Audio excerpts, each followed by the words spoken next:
This is why it is almost impossible to beat a Shaolin monk. Self-improvement.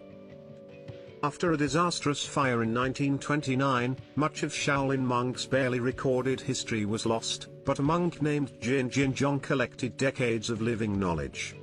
With blessings from the head of Shaolin, the training methods of the 72 arts of Shaolin was created. One Shaolin monk needs to endure exhausting training. This training has a traditional background and it hasn't changed in the last 100 years. There's no rest and the monks train 7 days a week to improve their skills. Their heart exercise starts in early childhood. They start training before the age of 6. Until then they need to have developed unbelievable abilities as a part of their traditional training. They need to undergo unimaginable pain. Their training also includes a great sense of balance and flexibility.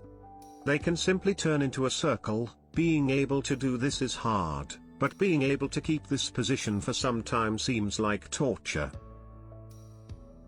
Ignoring pain. For Shaolin monks, they need 10 years to learn to ignore the pain and strengthen their necks along with their arms and legs. No matter how weird it sounds, this is probably one of the simplest things they go through. They can resist a powerful punch in the throat with a stick, and what's more shocking, Shaolin monks can even break the stick with their throats. Another reason why no one can beat Shaolin monks is meditation. Physical exercises aside, a monk takes time to concentrate and simply listen to their body. Meditation actually plays a huge role in their training. With it, monks can be peaceful even in the most critical situation. Diamond finger. Being called diamond finger, iron finger or Buddha's finger, this technique that Shaolin monks need to go through will shock you. So, in the very center of the yard of the Shaolin monastery, there's a tree, then the monks press a finger on a hard surface. The thing is, the pressure needs to be constant. This is more like an exercise of endurance and perseverance. After training this exercise, the Shaolin monks are ready to attack CK with fingers. After these training things, Shaolin monks are able to do with their fingers are simply amazing. Their fingers can be compared to metal. The fact that monks can break stone when finished with this training, why you shouldn't mess with a Shaolin monk. Glass breaking. Martial art practitioners know the amazing powers displayed by Shaolin monks. The monks are deeply trained in 72 skills. Furthermore, they learn to use 36 separate weapons and pick 2 animal movements and styles to train in. What more surprising is the shocking excellence of these monks. They can all break a glass with a needle. How is this possible? Glass is kind of strong and it's unbelievable to think that a needle can break it. But one small break is enough to make this glass amazingly weak.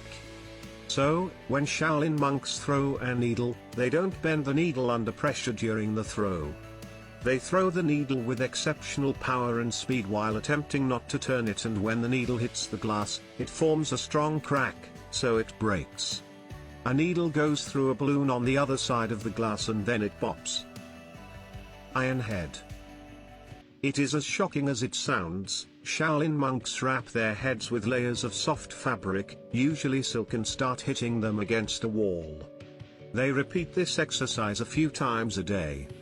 The purpose is only to harden the top of their head, the forehead and the back of the head, and strengthen the skin, muscles and bones similar to other exercises during the process. The strength and number of blows are slowly increased. After 1 year of training, 3 layers of fabric are taken off every 100 days.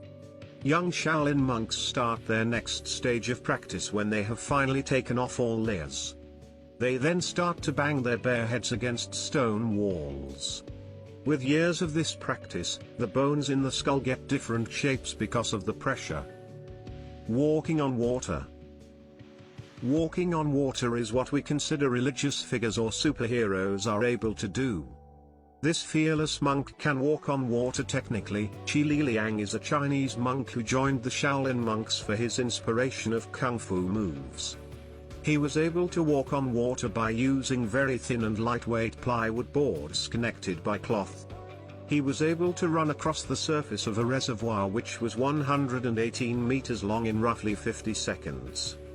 Li Liang has also done other amazing things in the past, such as running with iron bars on his feet. It took him a total of 9 years to be able to run on water with the boards. He says you have to focus on being light and using control in your toes so that you can get across. His goal is to be able to run 150 meters on water.